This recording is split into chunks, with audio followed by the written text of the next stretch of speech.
बिस्मिल्लाहिर्रहमानिर्रहीम अल्हम्दुलिल्लाहिल्लज़ी जअलना मिनल मुतमस्सिकीन बिविलायति अमीरुल मोमिनीन। अस्सलाम वालेकुम या अहल इस्लाम मदद। ग्रुप में जितने भी उलमा इकराम और ज़ाकिरीन निज़ाम तशरीफ़ फरमाएँ तमाम को मैं सलाम पेश करता हूँ। हाफ़िज़ काज़म साहब की ये ऑडियो रिकॉर्डिंग जो है ये ग्रुप में शेयर हुई है और उन्होंने अपना बयान जो है वो रिकॉर्ड करवाया। उनकी मेहरबानी कि उन्होंने अपना बयान रिकॉर्ड करवा दिया। इस हवाले से मैं एक दो गुजारिशात करना चाहूँगा। पहली गुजारिश तो ये है कि हाफ़िज़ काज़म रज़ा नकवी साहब ने अपने इस ऑडियो बयान में दो तरह की चीज़ें जो है वो मेरी ज़ात के साथ मंसूब की हैं। शरई तौर पे और कानूनी तौर पे मैं इन दोनों इल्ज़ामात, जो दो तरह के इन्होंने इल्ज़ामात संगीन नोयत के मेरे साथ मंसूब किए हैं, मैं इस ग्रुप में मौजूद तमाम उलमा इकराम से ये गुजारिश करूँगा कि पहले तो शरई तौर पे मुझे ये बताएं कि अगर कोई किसी पे ऐसा तोहमत लगाए और ऐसा इल्ज़ाम लगाए कि जो झूठ पे मबनी है, उसके लिए शरई तौर पे क्या जवाज़ है। हाफिज़ काज़म साहब ने ये कहा है कि आसिफ रज़ा अलवी ने ये जुमले बोले। जितने भी कुफरिया जुमले इन्होंने अपनी ऑडियो क्लिप में कहे हैं, उनमें से कोई एक जुमला मेरी तकरीर में, किसी भी तकरीर की रिकॉर्डिंग में ये साबित करेंगे। नंबर एक। दूसरी चीज़, इन्होंने बहुत बड़ा झूठ बोला कि आसिफ अलवी पे 13 FIR हैं, जिसमें 4 शियों ने कराई हैं, 9 अहले सुन्नत ने कराई हैं। 4 शियों ने जो FIR कराई हैं वो, और जो 9 अहले सुन्नत ने की हैं, वो FIR की कॉपीज, अगर कॉपी इनके पास नहीं है, उन FIR का मतन, उन मदई के नाम ये देंगे, ये साबित करेंगे मेरे खिलाफ कौन सी ऐसी है। अब मैं अपना बयान दे देता हूँ। जितने भी कुफरिया जुमले इन्होंने बोले, मैं उन तमाम से बरात का ऐलान करता हूँ। मैं अल्लाह की वहदानियत का कायल हूँ, मैं आले मोहम्मद अलैहिस्सलाम की इख्तियारात का कायल हूँ, मैं मौला अमीरुल मोमिनीन की विलायत का कायल हूँ। जो शिया अकायद है, मैं उन्हीं अकायद का पे एतकाद रखता हूँ और उन्हीं पे अपना यकीन और उन्हीं पे मैं अपना ईमान रखता हूँ। मेरे नज़दीक अल्लाह के सिवा किसी गैरुल्लाह को अल्लाह कहना, मेरे नज़दीक ये कुफर है। मेरे नज़दीक सरकार रिसालत माप के बाद किसी को नबी मानना ये कुफर है। और मेरे बाद मौला अमीरुल मोमिनीन की विलायत से लेकर सरकार कायम की विलायत तक, इनमें से किसी एक की विलायत, इसमत, तहारत और इख्तियारात में शक करना भी कुफर है। हाफिज़ काज़म रज़ा साहब ने ये जो इल्ज़ामात लगाए, मैं इनसे मुकम्मल तौर पे बरात का ऐलान करता हूँ। ये किसी भी जुमले का मेरी किसी भी तकरीर में साबित नहीं कर सकते। दूसरा, जो मेरे खिलाफ इन्होंने कहा FIR है, मेरे खिलाफ किसी भी शिया ने कोई FIR नहीं कराई, एक इन्होंने करवाई थी। और इनको पता है, वो ये बेहतर जानते हैं कि उस FIR का क्या बना था, किन किन मराहल से गुजरी थी, कहाँ कहाँ इन्होंने मेरे साथ मुलाकातें की थी, किन किन मुलाकातों में इन्होंने मुझसे क्या क्या कहा था। वो सारी चीज़ें हाफिज़ काज़म साहब खुद भी जानते हैं। और अगर ये कहेंगे तो मैं बिल्कुल उनको ऑन रिकॉर्ड लेके आऊँगा कि हाफिज़ काज़म रज़ा साहब से मेरी कहाँ कहाँ किस किस जगह पे मुलाकात हुई, हाफिज़ साहब की तरफ से मुतालबा क्या था और मेरी तरफ से मौक़िफ़ पे ज़िद क्या थी।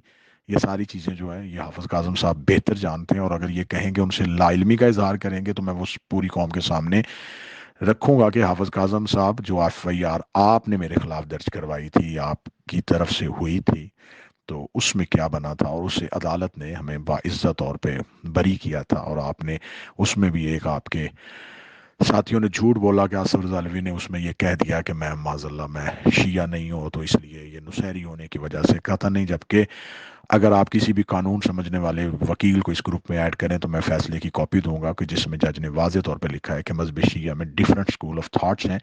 मदई का स्कूल ऑफ थाट और है और मुल्ज़म का स्कूल ऑफ थाट और है। उसने अपने अकीदे में जिसे गलत समझता है, उसे मुल्ज़म अपने अकीदे में ठीक समझता है। और ये शियों की किताबों से साबित है। जो मुल्ज़िम ने कहा है, जो उस लफ्ज़ उसने कहे, उसने अपने शिया ही किताबों से उसे साबित किया। ये ऑन रिकॉर्ड है। तीसरी बात आपने कही कि आसिफ अशरफ जलाली के खिलाफ आपने कार्रवाई की, तो किबला पूरी कौम इसमें बड़े दर्द में थी। और पूरी कौम ने, बल्कि हर एक हलाली अहले सुन्नत ने भी इस पे एहतजाज किया था। और ये अल्लाह और आले मोहम्मद अलैहिस्सलाम बेहतर जानते हैं कि उसके खिलाफ कार्रवाई करने के लिए कौन कौन से अवामल थे, कौन कौन सी चीज़ें थी। आपने भी अपने हिस्से की नौकरी की होगी, तो जनाब सैयदा से उसका अजर लें। जनाब सैयदा की बारगाह में आपका अजर जो है वो यकीनन महफूज होगा, अगर आपने नेक नीयती के साथ उसमें कोई अपनी काविश की है। और अगर आपने वो काविश और कोशिश सिर्फ आपकी इनफरादी तौर पे थी, उसका कोई भी कौमी हिस्सा नहीं था और कोई भी किसी दूसरे बंदे का हिस्सा नहीं था, तो जनाब उनकी ज़मानत जो है वो कन्फर्म होने पे मेरा ख्याल है कि मुकम्मल क्रेडिट कौम को आप ही को देना चाहिए कि शायद आप ही की वजह से उन्हें वो मुकम्मल तहफ़्फ़ुज़ मिल गया। चौथी बात आपने ये कही कि قتل کروا کے اور یہاں سے بھاگ گئے. پہلی بات تو یہ کہ بھاگنا جو ہے وہ بالکل ہمارا شیوا ہی نہیں ہے. اور یقیناً جب ایک جگہ پہ آپ کے لیے زمین کو تنگ کر دیا جائے تو کسی جگہ پہ ہجرت کرنا یہ سیرت معصومین سے ثابت ہے، اور اپنے آپ کو محفوظ کرنا یہ بھی سیرت معصومین اور احکام آل محمد سے ہمیں ثابت ہے. اور نہ ہی میں وطن سے نکل کے میں نے کہیں جا کے کوئی سفارتی پناہ لے لی، یعنی قریب پاکستان میں آؤں گا ان سارے معاملات کا. لیکن اگر میں وقتی طور پہ وہاں نہ جاتا تو شاید آج یہ پریس کانفرنس میں جو اعلان ہونا تھا جس کا پوری قوم نے سن لیا شاید وہ نہ ہوتا.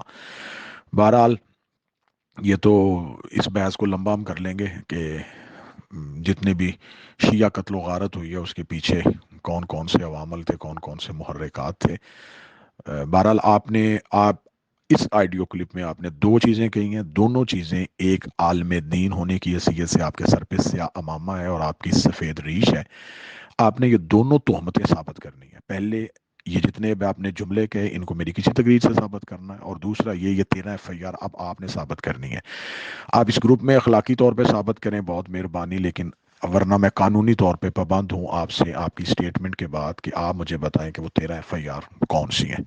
باقی گروپ میں جو علماء کرام موجود ہے، میں نے تو گروپ میں جس دن شامل ہوا تھا اس دن پہلے دن ہی میں نے سرنڈر کیا تھا کہ قومی اتحاد کی خاطر، مذہب کے اتحاد کی خاطر دشمن اپنے مذموم مقاصد حاصل کرنے کے لیے کہاں کہاں سے کون کون سا کھیل کھیل رہا ہے. شاید ان کو اپنے بھول پن میں اور ان کو اپنی معصومیت میں اس بات کا اندازہ نہیں ہے کہ دشمن اپنی شاطرانہ چالاکیوں کے ساتھ کہاں تک پہنچ گیا ہے. ایک طرف وہ ایک دوسرے کی گردنیں کاٹتے ہوئے اتحاد کر رہے ہیں، ایک دوسرے کے خلاف کفر کے فتوے دینے کے بعد بھی وہ شیعت کے خلاف ایک پیج پہ ہیں. لیکن اگر یہاں پر اپنی ذاتی ضد اور اپنی ذاتی دکان چمکانے کے لیے ہم نے مذہب کی دیوار کرانی ہے تو میرا خیال ہے کہ آنے والی نسلیں جو وہ ہم پہ لان اور تبرہ کرنے کے سوا کچھ نہ کریں گی. پھر بھی میں علماء کرام کی بارگاہ میں ایک طالب علم ہونے کی حیثیت سے اپنی ذات کو پیش میں نے پہلے دن کیا، اور میں نے کہا تھا کہ ملک کی سلامتی کے لیے، قومی اتحاد کے لیے، اور بالخصوص مذہب جعفریہ کی سربلندی کے لیے میری جان کی جہاں پہ قربانی کی ضرورت ہو، میری عزت، میری جان، میری مال، میرا نموس، میری اولاد، میری ذات، میں سب کچھ کرنے کے لیے تیار ہوں اگر میرے مذہب، میرے عقیدے، میرے ملک کی سلامتی جس میں بھی ہو. جو علماء کرام فیصلہ کریں گے، جس انداز میں فیصلہ کریں گے وہ میں ویسا ماننے کے لیے تیار ہوں، تاکہ دشمن کی شاطرانہ چلاکیوں کو سمجھیں، دشمن کی پالیسیوں کو سمجھیں کہ وہ اس وقت شیعت کو ختم کرنے کے لیے کون کون سے مقاصد جو ہے وہ حاصل کر رہا ہے. السلام علیکم یا علی مدد.